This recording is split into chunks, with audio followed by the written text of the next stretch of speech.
Wallstreet Empire World. We're here talking education. We're here talking credit repair and services, understanding credit, knowing what you could do to invest. Correct? Yeah, all that. all of that. But now we're gonna shift gears and fully dive into that. Really talk about the programs that is offered, how you are helping people, those services offered, and again, we're gonna double tap on where they can find you. So BWE Even culture. though you never answered my question, What? but it's What was okay. that? No, go ahead. It's answer. okay. No, I want to answer. No, it's okay. No, I'm gonna answer you. Okay, I'm here for you. Oh, well, thank you. What was that? Okay, well, in fact, I'll stay with shifting gears and reword the question. When did you start the business and the nonprofit? What year? Well, Black Wall Street. See, it's kind of complicated. Black Wallstreet Empire. You got two phases of Black Wallstreet Empire. Well, three actually. Let's talk about them. You got phase one. Phase one, which is the retail for-profit business. Retail for-profit. Then you got Black Wallstreet Empire nonprofit, which is where I do the workshops. Then you got like Black Wallstreet Empire private sector, where it's like all about education. Which I think you met my brother Poet before. I think last time I was here, yes. I had brother Poet with me. So like we started Black Wallstreet Empire as a study group. And that was like probably like 2016, maybe. So, and that's like the private side of it. So that's how it was started. Okay. The LLC was started in 2017. Now the nonprofit services that I provide today was started like maybe 2 years ago. Okay. 2 years ago. Okay. So like it's real complicated. But the nonprofit, what I do, what you was asking me about, that's like about 2 years ago. And then the actual workshops that I do, culture and commerce, was actually like recently started, like maybe a year ago. See, because I've been like working with the youth, with other individuals, for like the last few years, going to schools, working with East Institute, shout out to them. I work with Renounce, Denounce, shout out to them. I work with Peace in the Hood, shout out to them. And then from that, what I did, I started Culture and Commerce, which is my own workshops and my own curriculum. And it basically was started out of me, like I'm in the credit space anyway. I have that, knowledge of credit. Like I just research credit and financing in order for survival for my own business purposes. But then I turned it into an educational format. Me just studying, doing research, like I said, studying some of my the people who I look up to, like Claude Anderson, Amos Wilson, Naeem Akbar. That's took me in the direction of wanting to educate on that. But what really made me actually start the nonprofit was doing work with other groups, working with the youth and seeing that they didn't offer anything financially. So it's like no financial education that, at least in those circles that I was seeing. And I was going into schools and like mostly everything that's like directed towards the youth is like dealing with like critical thinking, trying to keep them out of trouble, those type of spaces, which is great. Those are great things to do, is needed. But one thing I know about life, and I know about especially dealing with the youth and being a youth, is like when you dealing with urban youth, people that have like that's in the, like I said, in that negative space, that negative community, that negative culture, like they're motivated by finance. They're motivated by success. Most people motivated by success, right? They like to shine. They right. social media babies. Okay? Right. They like to see the bling bling, the cars, the jewelry, the exactly. body being done. Yeah. And Don't yeah, I mean that's what it is. That's yes. See, when you got to deal with the reality of a situation of what you're dealing with. So like when people talking about helping youth and educating youth, it's never really finances. It's never they don't teach it in school at all. Financial literacy, that's not taught. Yeah. I've been there. I've been having these conversations that we having. I sat in front of many principals and had these conversations, pitching my program, everything. The principals don't even know financial literacy. They don't even know. The teachers don't know. So it's not a part of the curriculum. And then like the mindset and the thought process of most people that's going in these schools dealing with young people, the after school programs, the educators, for whatever reason, I don't know, but they not focused on that. So I'm the type of person like I don't like to complain. I don't believe that if you not being a part of the solution, you don't have a right to complain. So culture and commerce is a solution to that. That's why I created that financial. But like I said, it's about that's one part of it. Another thing is I like I was saying earlier, I look at everything from a community perspective. And I would like to be a part of closing the wealth gap in our community. Oh yeah, you know they try to make it bigger. Yeah. You try to close it, they try to make it bigger. Hey, it's gonna be opposition. It's always gonna be opposition, especially when you share this skin color. So you know what I'm saying. But hey, you either let them do it or you fight it back. So I don't like how we live in a community that's like 80 to 90% one way, but 70 to 80% of the commerce in the community is being controlled by people that look another way. So like, well, how do you combat that? Well, most of our people don't have access to capital. We not born rich. We born poor or middle class. So, but we don't lack creativity and we don't lack ideas.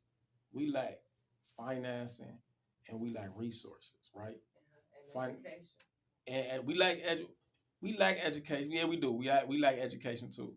We do. We lack education. I'm not saying people aren't, obviously Black women are leading the charge when it comes to college degrees. I understand that we are educated, but there are certain things like we are discussing right now that I'm not taught in school. No, you and if you don't 100% go outside the systems that are constructed to keep you controlled, you won't know these things. And I'm not we're not here to bash anybody. No, you're right. If you feel bad, you're 100% If right. you don't do your education, educate yourself. Yeah, but you got private education and you got public education. So we get public education. Which we don't get private education. You chose to say it that way when you were explaining phase 3, private education. Private education, yeah. Please say that again. Break it down, please. Break down what? Private versus... private, well, I'll just say this on the air. Public education is what they teach you, whatever they history, culture, and all of that things. Private education, it's different layers to that. From a financial perspective, private education is going to teach you how to finance things, how to get funded, and it's million different ways to go there. We can go there. As far as like that's what culture and commerce is, the curriculum. Then you got like a whole cultural aspect of a private education as well that I don't want to get into on the air. But cultural, spiritual, all of that, But you probably they might try to shut you down if you get too much into that. But from a private, from a financial perspective, most of our people in the public education is taught to go be workers. They taught to go contribute to a system. From which nothing against people that work, nothing against any of that. But if you want to close the wealth gap, if you want to do that, if you want to compete economically in this system, and it is a competition that go on, whether most of our people don't know it, everybody know it. The Indians know it, the Asians know it, the Arabs know it, the whites know it, everybody know it, Jews know it, everybody except for us. This is why culture and commerce exists. So like I just wanted to preface that because I'm not telling people not to work jobs. I don't have there's nothing wrong with that because everybody can't be an entrepreneur. Yes, but some people don't have the discipline, the mindset, and don't even want to just breeze on through life. And I understand that. And we need workers. We need workers. But if you to have a serious conversation, if you want to compete economically, you have to be able to invest or have some type of ownership in the things that go on in your community in this country, period. So I tell you, they are not only continuing lines, educating themselves and making sure that their children are pretty much set up from birth, making those college funds at birth, making those CDs and those IRAs and all these buzz financial terms that people are throwing around, not really understanding what they are, what purpose they actually serve, how you can borrow against them, what that even means, all those things, right? And we even though we got a phone, we always be on. Mm-hmm. We don't want to tap on it, and like that's why I asked you that question before the break about those text messages, because I don't mind them. I like them, to be honest. I mean, because I'm a triggering person myself. Yeah. Like I will trigger you into a response sometimes just to get you to think, just to get you to respond. Because if I don't get you angry, sometimes you won't even think about it. Mm-hmm. It'll just fly right over your head, and you'll just keep working, keep going about your day. Yeah. When the steps you broke everything you have done with your program and your business is down in 3 phases. When if you think about money is the same way. You make the money, you save the money, you invest the money. Mm-hmm. The bonus is the fun. Mm-hmm. Like that's when the fun stuff happens, right? But those three parts, those 3 phases in the beginning, that's what we're not doing. That's right. We're we're working and we're making the money, but we're not saving the money, and we're not investing the money. Which investments can look like however you feel comfortable. You don't have to invest it in stock market. You don't have to invest in properties. We can. I'm sorry, this young. No, you. Hey, you preaching to the choir. But, I mean, like we don't even know, like when it comes to money, and that's why I teach like culture and commerce from a credit aspect. A lot of people look at credit and say like it's debt, but it's only debt when you don't know what to do with it. If you don't know how to leverage it. How to leverage it, how you gonna pay it off. If you know you're not disciplined in that sense to know, like, I'm gonna make out this plan. If I know I have this big purchase that's $2,000. I need to map out a time frame for me within the next 6 to 12 months or whatever that looks like for you and your finances to pay this off. That's not how they think about credit. They just think, like you said, it's debt. That too, and even beyond just making a purchase and paying it off, if you using the debt to work for you, then you generating income. So like what wealthy people do and rich people do is they take debt and then they utilize it to purchase assets. They invest it into something that's going to generate cash flow, and then they'll take the cash flow and then pay down the debt, and then leverage that debt to go get more money for investment purposes. Because money don't have any value if it's not working for you. That's what another thing they don't teach us in our community. It's no value in money. The value is in what you do with the money and what you get with money. So is this what people can expect to learn when they get involved with your program, culture and commerce, or like in the school program? Like, tell me what people can expect, not only with the school programs, what their children will be learning, but as adults are coming, do you deal with them as well? Or the parents, if you're dealing with the youth, of those parents, do you deal with the parents, or how does that go? Well, far as like what they're gonna learn, they definitely gonna learn what I'm talking about. Yeah, we just talked about. We just threw out a lot. We kind of like all over the place, but no, but it's cool. But I got a whole curriculum set up to teach credit from the aspect of leveraging it.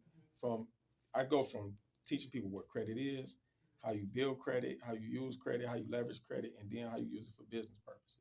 So that's what culture and commerce from a financial perspective is.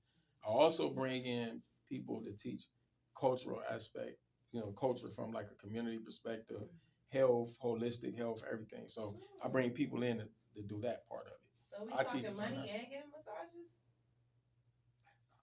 I don't know if I can say.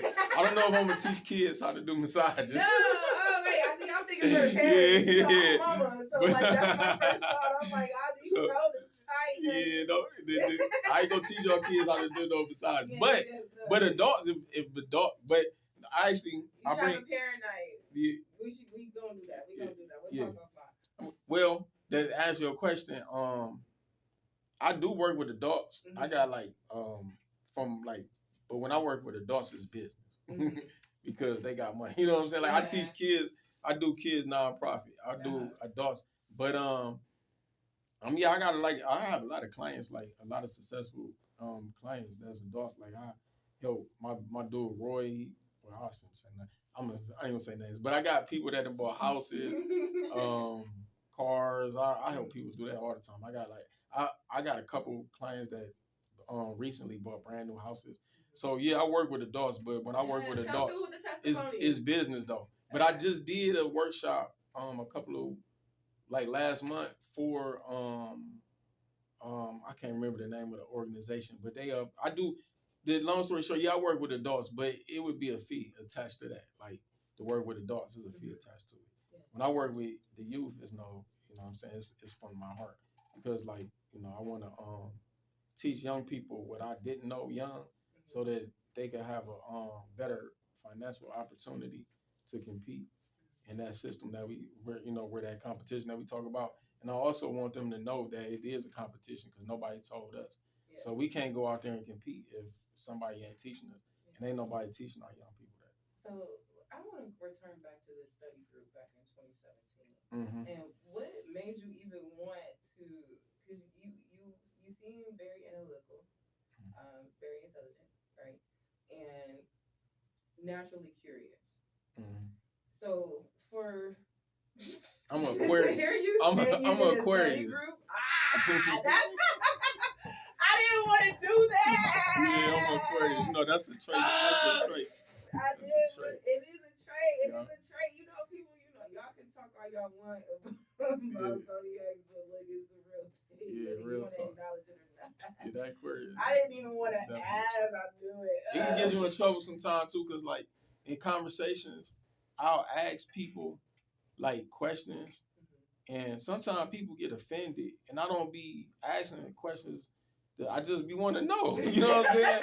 Like, and or how you ask somebody something, and like, and I understand this too. Like, people will assume like you interested in whatever you asking them, and so they'll be like, why? So why? Like, I just want to know. Like, people they be threw off. They be like, oh yeah, so you? I be like, oh no, I just want to know. That's all.